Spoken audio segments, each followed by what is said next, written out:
Hey Leute, Outpost Cologne TV hier und wir sind hier mal an der Kölner Promenade mit dem Kölner Dom im Hintergrund und ich habe auch nicht nur das für euch, sondern eben noch einen speziellen Gast, den Arvid von Heldensofa. Was und geht? Er wird für euch auch 5 Fakten vorstellen. Wir teilen das so ein bisschen auf und ja, dann nehmen wir auch gleich mal mit der 4. Folge von Yu-Gi-Oh! Los. Ja, und du fängst an. Die Elementarhelden aus Yu-Gi-Oh! Sind Helden von DC und Marvel nachempfunden. So ist zum Beispiel Elemental Ocean Aquaman und Elemental Electrum, die Fusion, der Reverse Flash, ein Feind von Flash. Und das Heldensignal ist das Batman-Flutlicht. 2014 ist das Jahr, wo am meisten Yu-Gi-Oh! Produkte herauskamen, und zwar 26 an der Zahl. Und selbst 2015 schafft es nicht zu verbessern. Habe ich mal nachgeschlagen. Ich glaube, das sind ungefähr jetzt bis zum Ende des Jahres so 24. Und deswegen ist Yu-Gi-Oh! Ja, erstmal so am Abdämpfen. Ich glaube, 2014 war eben so ein bisschen so der Höhepunkt. Aber das heißt natürlich nicht, dass Yu-Gi-Oh! Irgendwie pleite ist oder sowas, sondern es ist einfach nur ein bisschen ja, strategischer. Die Karte Rettungskaninchen, die kennt ihr bestimmt alle, steht in Verbindung mit den Karten Kanilla, Wildes Langohr, Kanindrache und Aufziehkaninchen, welche alle im Pack Photon Shockwave erschienen sind. Und das ist so, weil 2011 das Jahr des Kaninchen oder beziehungsweise das Jahr des Hasen war. Und das war auch beabsichtigt, dass diese Karten alle in einem Pack rauskamen. XX Säbel Gottems ist das einzige Synchromonster, welches bislang keine Nicht-Empfängermonster braucht. Tatsächlich braucht es nur ein Empfängermonster plus ein oder mehr Erdemonster. Die einzelnen Stellar Knights, also auf Deutsch Fixsternritter, sind eigentlich eigene Sternenbilder. Zusammen ergeben sie jedoch das Winterdreieck und das Sommerdreieck. Das Sommerdreieck ist Deltaros, welches aus Deneb, Altair und Vega besteht.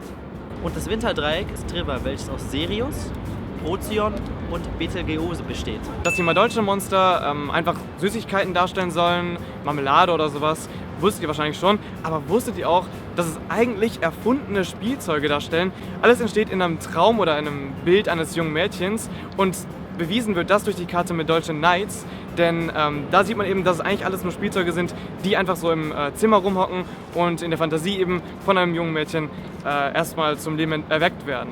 Und das kommt euch wahrscheinlich schon bekannt vor aus Toy Story. Das Yu-Gi-Oh! Trading Card Game beinhaltet ungefähr 7700 Karten. Davon sind 35 TCG Exclusive Karten und 674 OCG Exclusive Karten. Im OCG gibt es 7667 Karten und im TCG 7035 Karten. Da der Fakt eigentlich sonst so nur langweilig ist und nur Zahlen sind, sage ich noch die ungefähre Reihenfolge, welche Arten von Karten am meisten vertreten sind. An Platz 1, wer hätte es anders gedacht, sind natürlich die Monsterkarten, welche aber nochmal differenziert werden: Ritual, Fusion, Vanillas und halt Effektmonster. Auf Platz 2 sind die Zauberkarten.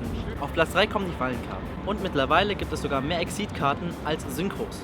Ältestes Wesen Norden und altes Wesen Hastor sind 2 der vielen Götter aus den Cthulhu-Mythos. Das ist eine Geschichte von Howard Phillips Lovecraft und eine eben von vielen, so wie eben zum Beispiel dem Dream Cycle. Und da sind eben ganz viele verschiedene Götter, die für verschiedene Sachen zuständig sind, kontrollieren zum Beispiel Träume oder sowas und werden eben genauso beschrieben, wie wir die jetzt als TCG-Monster kennen. Als Funfact dazu, Hastor heißt eigentlich der, dessen Name nicht genannt werden darf. Und ich bin mir sicher, ihr wisst, wo euch das bekannt vorkommt. Daigusto Emerald und die Lavalval Chain, welche beide im Pack Hidden Arsenal 7 rauskamen, könnten Gegner sein. Ihre Kartenartworks halten zum Beispiel eine gespiegelte Kampfposition ein. Das heißt, Daigusto Emerald guckt die Lavalval Chain an und die Lavalval Chain guckt Daigusto Emerald an. Weiterhin bestehen beide aus den Archetypes, welche verfeindet sind. Daigusto Emerald besteht aus den Gustus und den Gemknight, während Lavalval Chain aus den Lavalvals und Gishki besteht.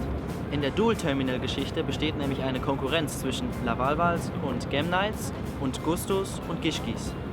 Eine weitere Besonderheit ist, dass beide Karten jeweils eine neue Kombination einfügen, und zwar Daigusto Emerald mit Wind und Fels und Lavalval Chain, Feuer und Seeschlange. Beide Karten sind die jeweils einzigen mit dieser Kombination. Und weil die bei den letzten Folgen so gut ankommen, hier also eine weitere Geschichte oder Card-Story, diesmal vom Inpachi. Ein Funfact dazu schon mal: Inpachi ist einfach nur das Japanische für die Nummer 18, deswegen hat er auch eine 18 auf seinem Bauch stehen. Impachi war also nur ein Baum, welcher im Wald stand und nach einer Zeit wurde eben von einem Dämon besessen und hat versucht, Leute anzugreifen, die einfach in den Wald kamen. Unter anderem war der plündernde Hauptmann dabei und als der sich eben mit ihm auf den Kampf eingelassen hat, wurde Impachi besiegt und in 3 Teile geschnitten.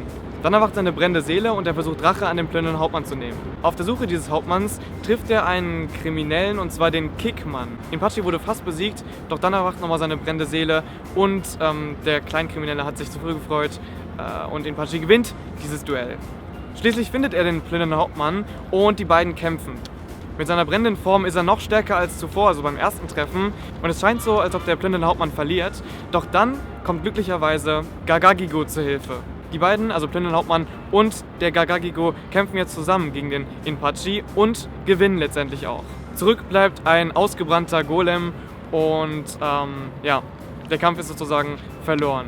Nach ein paar Jahren findet Gogiga Gagagigo, also der modifizierte Gagagigo, die Überbleibsel dieses Golems und nimmt sich nochmal den Kopf als Andenken an den früheren Kampf mit. Und schließlich findet der Wissenschaftler Kosaki die Überbleibsel ohne Kopf und möchte eben diesen Golem nochmal neu erbauen und baut mit den Technologien der dunklen Welt einen Holzburg Impachi.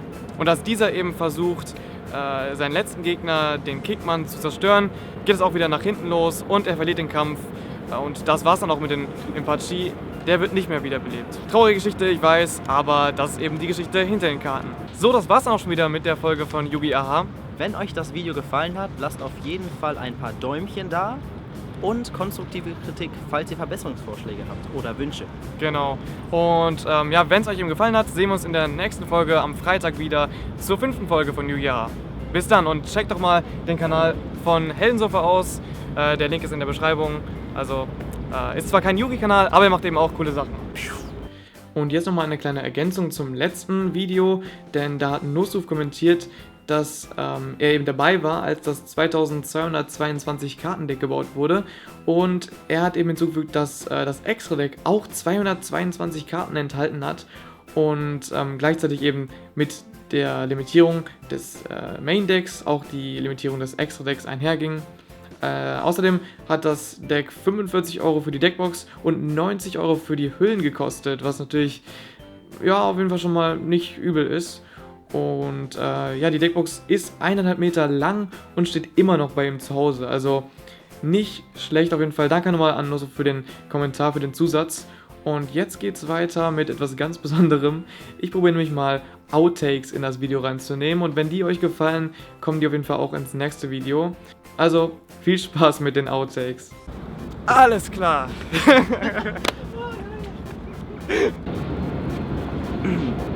Wie soll ich das denn sagen?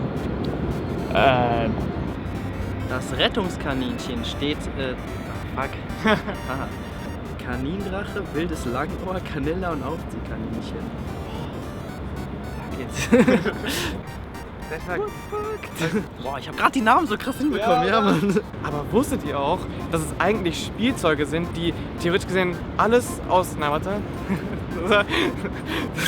Das Sommerdreieck ist Deltaros, welches aus Procyon, Sirius und Betelgeuse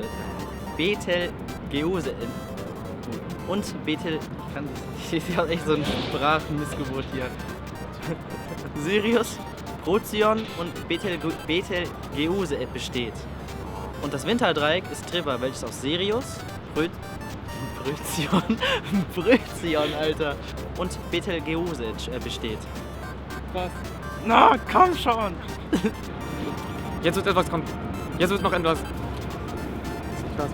Ältestes Wesen Norden und altes Wesen Hastor sind unter anderem eben Monster von den Geschichten des Cthulhu. Wie spricht man das aus? Cthulhu-Myth. Dann erwacht seine brennende Seele und er versucht Rache an den brennenden Hauptmann. Ja, kann